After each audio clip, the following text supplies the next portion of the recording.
for people who have been unfortunate. And it's tremendous. You hear some of the stories earlier that there's been good success and they went on to recover from their illnesses, and that's obviously a living testament to Tommy. But it's just the way he's touched so many people, not just football supporters, but people in general. Yeah. And just story after story, it seems to be the person, but we're almost forgetting that he was a great footballer as well. But that's just a mark of what a human being he was, that he was so important in the lives of so many people away from football. Yeah, I think, but even you look at it, it's Tommy Burns the person. Even his teammates remember that. They've always got the great games, the great goals, and the memories there. But every person you've interviewed tonight has spoke about Tommy. The character, the personality, and obviously that's within the close-knit football family. But behind that, the work he's been doing has been unbelievable. Brian O'Neill now joins us on the line. Hi, Brian. Hello, good evening, gentlemen. What would you like to say to Willie about Tommy tonight? First and foremost, obviously my thoughts and prayers go out to Tom and his family this evening. But I'd like to start with a fun point as in relation to the most recent visit to Celtic Park. It was my wife and my young son, who was 2 years old at the time. He had red hair. His name was Conan. And one of Tommy's comments when he saw Conan, it was my wife and actually Conan's grandfather that was visiting the superstore at the time, purchasing some items. And Tommy's comments was, whatever you do, don't let that young gentleman go into football management with hair that colour. Of course, the hair was red, much the same as Tommy's. But I've got a wee picture on my mantelpiece here this evening with me and Tommy from 12 years ago. And that was when I met Tommy at Barrowfield, because I wrote a letter to Tommy at the club requesting if I could train with the players. I was quite young at the time. I'm 36 now, but I was 24 at the time. I'm actually still serving in the army. And basically, he invited me along to Barrowfield to get a few photograph opportunities and autographs with the players. And I've got a wee candle lit here beside the picture as well. It's very fond memories. But a memory on top of that is a more recent one again, in relation to when, in fact it was previous to that, when Tommy took Celtic through to Brockville when we were playing Falkirk. And Pierre Van Hooijdonk and Willie's brother Paul were the first players off the park after the game. And their conduct was not so much unbecoming of Celtic players, but they were a bit annoyed with the result. I think it was 1 each after the game. But Tommy actually barred the players from speaking to the media after the match, because it wasn't the best result in the world. However, before the match, I actually handed Tommy a programme that was I requested to be signed, and it was a Paul McStay testimonial programme. And he surprisingly invited me into the dressing room before the match, which was obviously just a mark of the man that he was. And he mistakenly left a pen in the programme that I requested to be signed. So I was caught in a catch-22 situation whereby, do I give him his pen back or do I keep it? And I'm ashamed to say that I actually kept Tommy's pen, and I'm feeling somewhat guilty now. Okay, Brian, that's great. Thanks for sharing those memories with us. Touching there, Willie, and that great team, 94, when Tommy came back as manager. It wasn't to be in terms of trophies, but they were a great team to watch. Oh, definitely. And I think they just mentioned there, Big Pierre, obviously Paul. But no, the signings that Tommy made maybe epitomised his philosophy in football. Di Canio, Andreas Storm, Cadet, just like flair players, and that's the way he loved the game. I think the way Celtic, the Celtic way, is something that we try and instill even to this day with the younger players. But that was something that he was very much big on, was the way we played the game. And just looking back at some of the pictures from that time, that's a warm-up John Hartson's talking about. Yeah, it's too quick for John. Too quick for John.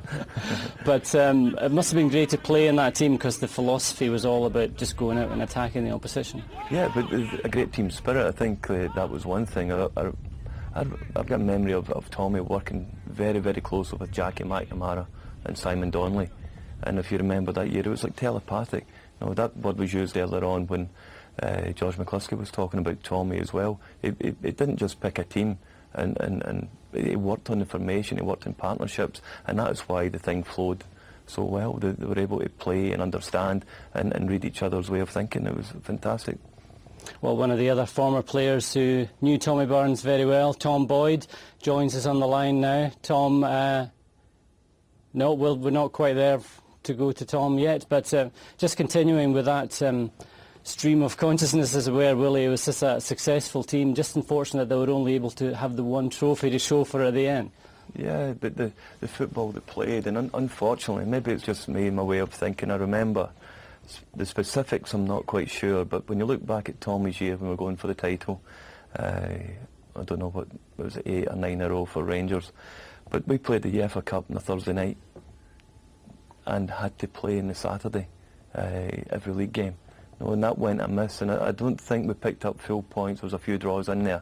One of their results turning into a victory, we could have ended up champions, and that's how close it was.